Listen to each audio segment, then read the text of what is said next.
My name is Akosua Prempeh, broadcasting from the United States of Africa. Tonight, we mark a milestone in the heart of West Africa.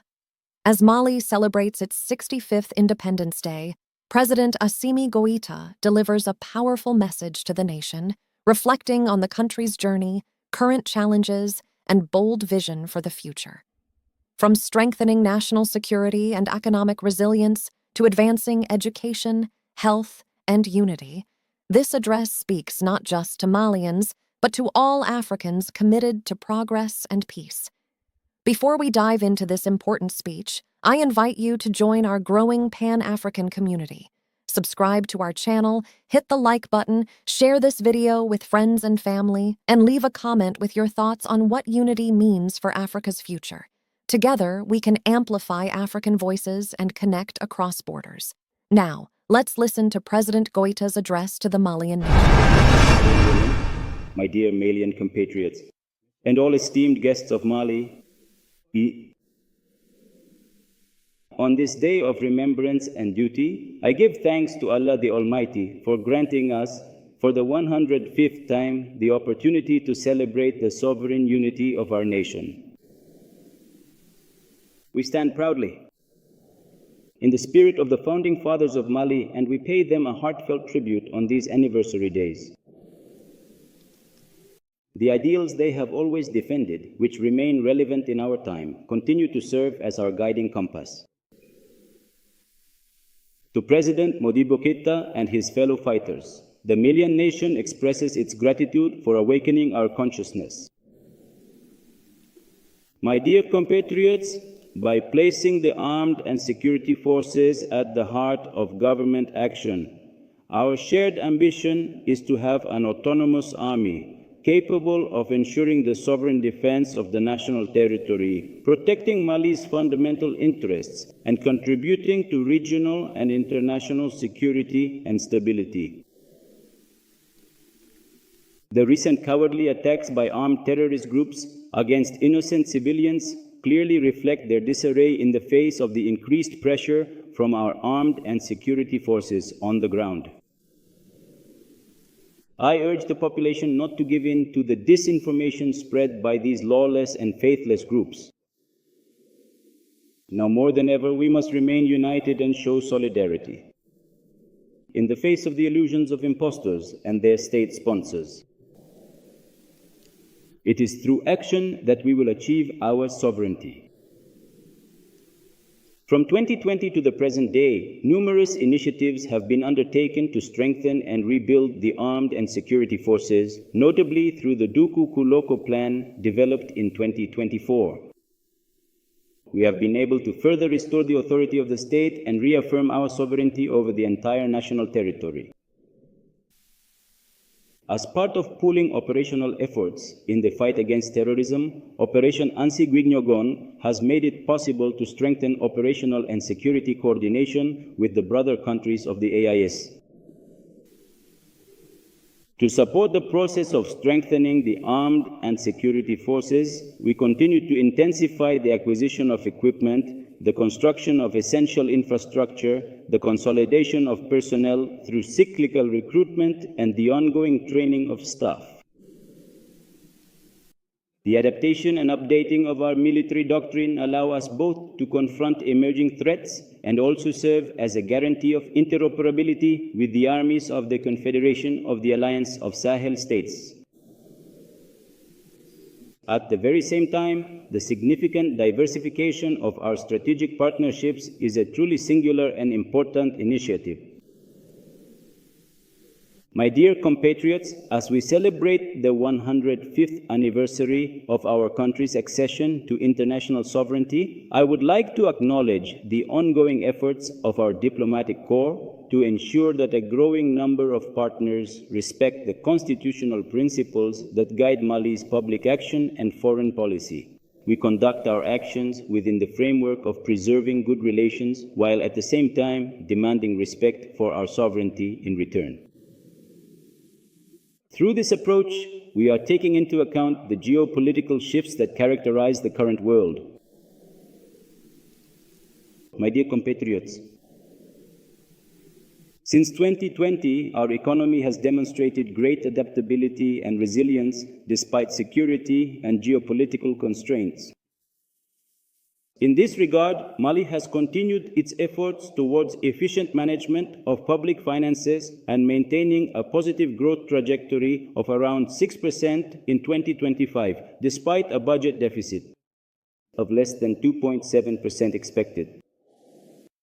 With the implementation of the 2 Hours Country platform as part of digitalization, public revenues from digitalized services have seen a significant increase. My dear compatriots, I cannot remain silent on the issue of energy, which has long fueled public debate.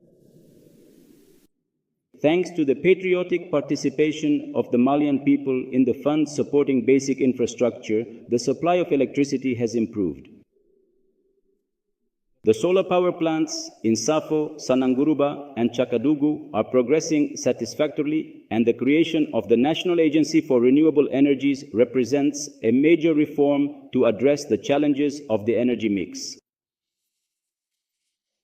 My dear compatriots, the exploitation of our country's mineral resources has undergone a profound transformation in recent years. Indeed, the new mining code, with all the innovations it brings to the management of mineral resources, has begun to take effect following the transition of existing mining companies and the gradual inclusion of all other companies within its scope as their permits are eventually renewed.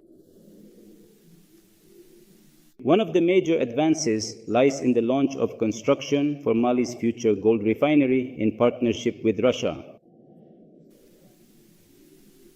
As part of the National Strategy for Emergence and Sustainable Development 2024 to 2033, reforms are continuing to improve the business climate and accelerate digitalization. My dear compatriots, as part of the modernization of our administration, I am pleased to note the significant efforts made to establish the integrated human resources management system for the state civil service and local authorities. My dear compatriots, this 105th anniversary of our independence coincides, as if by a sign of the times, with the adoption of the Charter for Peace and National Reconciliation, a reference document that now sets the course for the lasting resolution of conflicts in our country. Through dialogue, it aims to strengthen independence and national sovereignty, stabilize the country, promote the return of peace, and create the essential conditions for economic recovery and good governance. This is the moment to commend the tireless efforts of the women and men who work every day for the pacification of our country.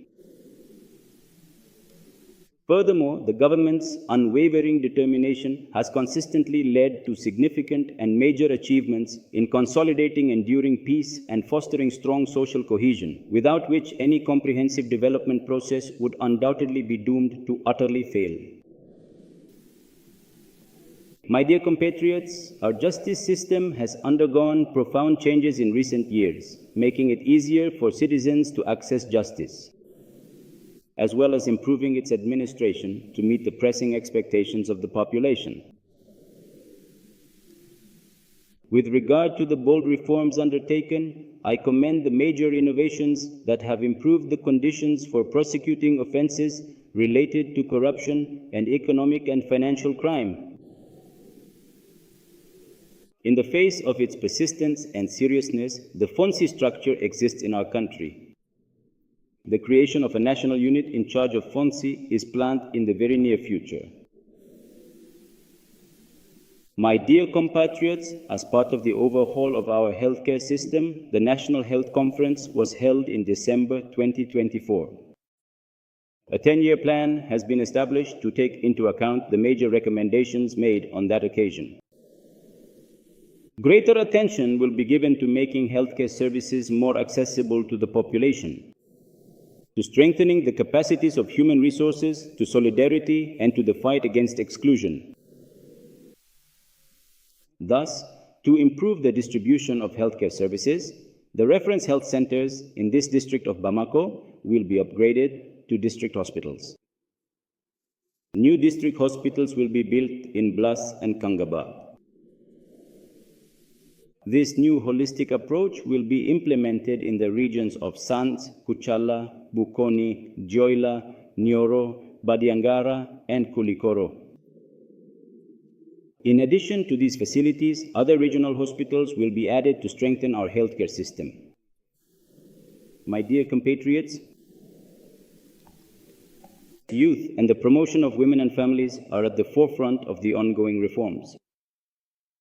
This includes education in values and citizenship, employability, and even the fight against the phenomenon of drug abuse. The government is making every effort to create the conditions for the effective participation of our youth and to ensure the promotion of women and families in the process of rebuilding and development. Numerous vocational training centers are under construction across the country, and others have already been renovated, developed, and equipped. These model facilities, equipped with autonomous energy systems, will serve as a support point for Malian youth to better envision their future. My dear compatriots, with regard to higher education and scientific research, I commend the government's efforts to improve governance in this sector. Focused on restoring the regular academic calendar in universities, the pacification of the university environment, which was once marred by incidents, is a trend that must be maintained. The creation of universities in the regions is an ambitious project to continue developing public higher education services in order to meet the current and future challenges of our nation. Other universities, such as those in Bajangara, Kaili, Gao, and Tomotu, are in the process of becoming operational. The SIAR Mali Center for Artificial Intelligence and Robotics, whose construction is ongoing, has already enrolled its first students. The year 2025, declared the Year of Culture, has made it possible to promote our heritage and support cultural stakeholders, artisans, and artists. In the field of communication and digital technology, the government is taking action to strengthen infrastructure, reduce costs, and secure telecommunications. Operators must continue identifying subscribers to strengthen national security. For Malians living abroad, a framework for consultation has been established. To strengthen unity and solidarity while facilitating dialogue with the government, while acknowledging the commitment and resilience of the Malian people alongside the transitional authorities at this decisive stage of our shared history, I wish everyone a happy and joyful Independence Day. Together we will build the new Mali. May Allah bless Mali and protect the Malian people. Thank you.